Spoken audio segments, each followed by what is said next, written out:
agora a gente bate um papo super bacana sobre comportamento infantil com a psicóloga comportamental infantil Márcia Silveira.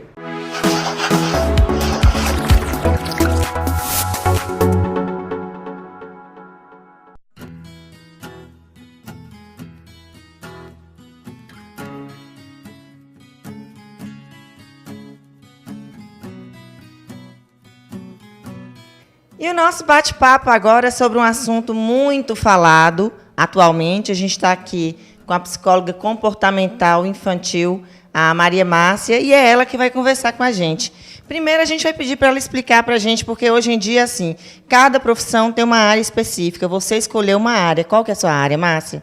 Minha área é a psicologia comportamental, Débora, porque o meu trabalho é voltado para bebês, crianças e adolescentes. Então, essa abordagem, né, na minha opinião, é a que melhor cuida desses eventos que estão ligados à infância. E me conta aqui uma coisa, como é que funciona esse seu trabalho? É comportamental? É um trabalho a longo prazo? Ele é um trabalho mais rápido? Como que funciona?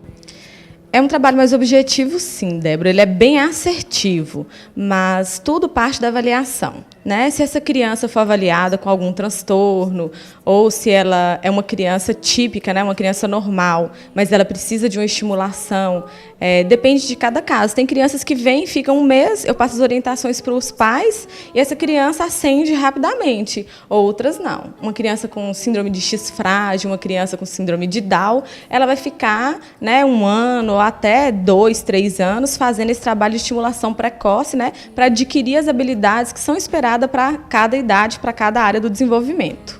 Ah, tá, entendi. Então, a criança vem, quando ela não apresenta as habilidades específicas para cada idade que o que a gente espera, aí você faz esse trabalho, é isso? Isso. Em algumas crianças, só eu posso fazer esse acompanhamento. Eu digo no sentido de que eu trabalho com equipes, né? E aí, dependendo, eu preciso passar para fisioterapeuta, né? Ou para fono, para terapia ocupacional. E dependendo do caso, essa criança pode ficar só comigo mesmo e com um estimulador em casa, ou somente no consultório. Em outros casos, essa criança não precisa nem vir nas sessões. Eu posso passar as orientações para os pais desde a primeira avaliação e o pai dá conta de fazer esse trabalho em casa, sim. E qual que é a maior procura, hein, Márcia, aqui no seu consultório? É o que você falou. Você falou de uma síndrome que eu não conhecia. Down eu conheço. Essa outra síndrome, como é o nome dela? Frágil. Síndrome do X frágil. É uma síndrome que ela tem umas características físicas, ela tem comportamentos de criança com TDAH com comportamentos de autismo. Então, é uma síndrome genética, né? Tem que fazer exames para saber, não é só clínico, não é uma avaliação clínica somente. Tem que fazer teste genético e ela também a gente trabalha estimulação precoce com essa criança, com síndrome de X frágil. E como é que funciona esse trabalho? É um trabalho seu, com os pais? Como é que funciona esse trabalho? As crianças normalmente aceitam isso bem? Aceitam super bem. Inclusive, a criança que não tem nenhuma patologia, essa aceita melhor ainda, porque são crianças que ou estão passando por um contexto difícil de separação de pais, ou foi uma criança que foi abusada, uma criança que tem dificuldade de aprendizagem na escola. Essa criança também pode ser uma criança que está sem regra, sem limite, uma criança muito, né, inadequada, vamos dizer assim. Essa criança, quando ela chega aqui, que ela já recebe as regras, né, o limite, ela se sente muito segura, ela se sente bem, ela é reforçada, porque todo o trabalho é feito com brinquedos. Então, se a criança gosta de um jogo muito específico, eu tenho tablet. Se a criança gosta de jogos de manusear, eu tenho também. Jogos de turno e vez, tenho, né? Então, assim, os jogos, os brinquedos, eles são os meus instrumentos mesmo de trabalho com as crianças, porque tudo é feito com regra, com limite, porém, é algo muito prazeroso. Elas gostam e se sentem muito bem. Você tocou num ponto aí que eu acho muito legal você ter falado, o seguinte, o limite das crianças, né? A gente vê que hoje os pais, eles esperam que a escola eduque o filho, que a escola dê o limite para o filho. Mas, na verdade, esse é um trabalho em conjunto e que, na sua maioria dos casos, tem que acontecer em casa, né? Claro, Débora, a educação, a criação, ela é toda feita em casa. Na escola é o lugar onde que a criança vai generalizar esses comportamentos, né? Exemplo, a criança aprendeu em casa a esperar a sua vez, né? Na escola ela vai esperar a vez para o coleguinha, né? Vai entrar na fila, vai seguir orientações da professora. Então, tudo isso tem que ser generalizado na escola, não aprendido na escola. São os valores que a gente tem que começar a passar em casa. A questão da divisão, dividir brinquedo, dividir até uma bolachinha que está comendo.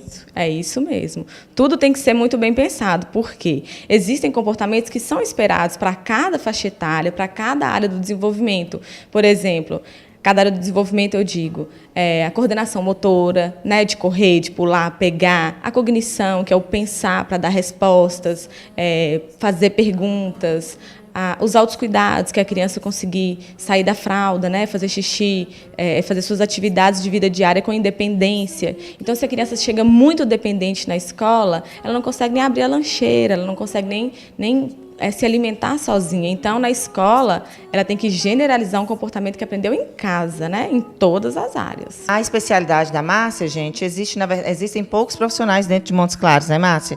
E me fala uma coisa aqui, vem mais crianças com algumas patologias mesmo ou aquelas crianças chamadas normais com esses problemas de comportamento aí?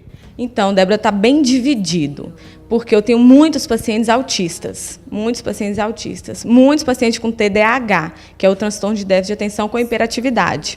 Esse paciente, ele tem que ser medicado. Eu não faço a terapia nessa criança se ela não estiver, né, sob medicação, porque é algo que está dentro do cérebro, né? São comandos exagerados que mandam para essa criança, que ela vai pular, correr, subir, pegar, ela fica extremamente inquieta, impulsiva e desatenta em alguns casos. Então, essa criança ela precisa estar medicada, né, para controlar esse corpo, né, essa impulsividade, e aí sim a gente faz as terapias para essa criança se enquadrar mesmo, né, na questão de esperar, de saber a vez, de saber identificar as coisas, de aprender mesmo.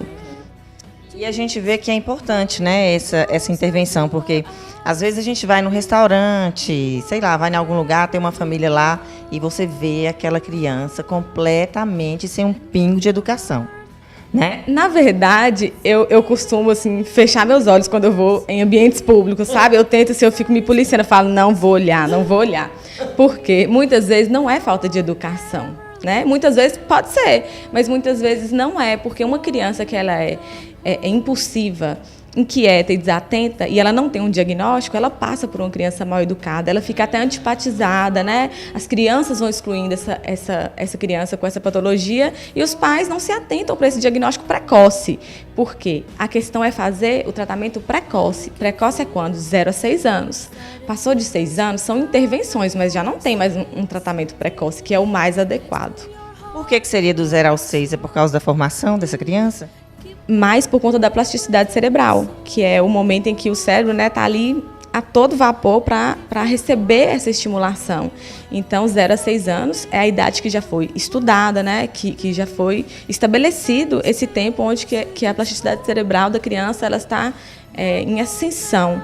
Então, a gente precisa usar esse tempo a favor da criança. Então, o diagnóstico precoce é muito importante. Vale a gente lembrar para os pais que estão em casa assistindo a gente aí, para ficarem atentos aos seus filhos, né? Porque, às vezes, você identifica uma coisa aí que pode ser esse déficit de atenção que a gente tem visto muito, e você falou que é um tratamento combinado, porque precisa de medicamento também. Tem gente também que exagera, talvez o filho nem tenha isso, já começa a imaginar coisa. Eu acho que deve ficar atento e procurar um profissional, olhar direitinho e levar essa criança, porque nada melhor que você se prevenir, né? Isso. E, Débora, aqui no meu consultório eu faço vários tipos de atendimentos, inclusive a clínica social, que é uma clínica para pessoa que realmente não pode pagar ou que não tem um plano. E aí essa clínica social, ela é um valor muito reduzido, né, e bem acessível. Então, qualquer pessoa, né, pode pode ser atendida por mim, né? Receber essa avaliação, porque realmente, quando o profissional ele é especializado, é difícil ele fazer um atendimento social, né? Até o acesso a esse profissional é difícil. Então, eu decidi fazer essa clínica social baseado na minha experiência mesmo de faculdade, de ver assim, que muitas pessoas carentes, né, poderiam ter uma qualidade de vida melhor por uma avaliação, por uma intervenção, e não conseguem ter. Então, eu fiz a clínica social para receber esse tipo de paciente. Então, eu tenho um dia no meu consultório que ele é voltado todo para esse público, só que tem os critérios, né? Então, eu vou deixar o telefone, quem se interessar e tiver os critérios, né? Pode ver tudo com a minha secretária. Pode ser atendido, sim. Pode ser um problema, né? Algo mais sério, mas pode ser também algo mais simples e ser solucionado com 1, 2 vezes que vier até mim, né? Então, é uma oportunidade. Não, super oportunidade, vocês fiquem ligados aí, o telefone está na telinha. E por hoje é só. E para a gente finalizar, que conselho você daria para os pais hoje em dia? Para eles ficarem de olho aí nos seus filhos, identificarem qualquer coisinha aí e entrar com esse tratamento ou ficar de olho mesmo na sua criança? Na verdade, Débora, todo mundo fala que filho não tem não é uma receita de bolo, criar um filho.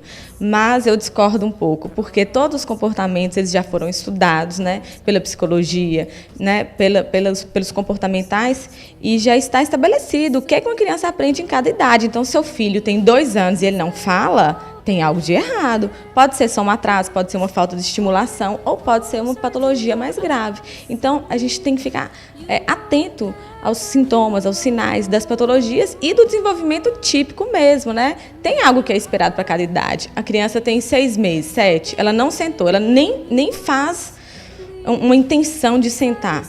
Está faltando estimulação dessa criança, ou tem algo mais sério. Então, deve-se ficar atento mesmo por conta do tempo. A estimulação precoce de 0 a 6 anos é o ouro, né? É o tempo assim, precioso que a criança tem para reverter de fato ou não, ou buscar uma qualidade de vida melhor para essa criança, caso ela tenha alguma patologia. Débora, eu queria aproveitar também esse momento para divulgar uma campanha que chama Amor ao Cubo. É uma campanha que visa ajudar 3 crianças autistas trigêmeos, né, aqui em Montes Claros. Então, a nossa cidade precisa saber que existe, né, essa condição, porque uma criança autista, né, 2, eu vejo com alguma frequência, mas 3 é demais, na mesma família, né, eles são trigêmeos, e a campanha chama Amor ao Cubo. Quem tiver interesse, puder ajudar, né, entre no Facebook, acesse a página. Então, quem puder ajudar, tá aí, a gente vai colocar na sua telinha aí também. Quero agradecer você pela presença aqui no nosso programa e esperamos, quem sabe, a gente não vai lá com você conhecer essas 3 criancinhas. É verdade, Débora, eu que agradeço. Muito obrigada pela visita, estou à disposição.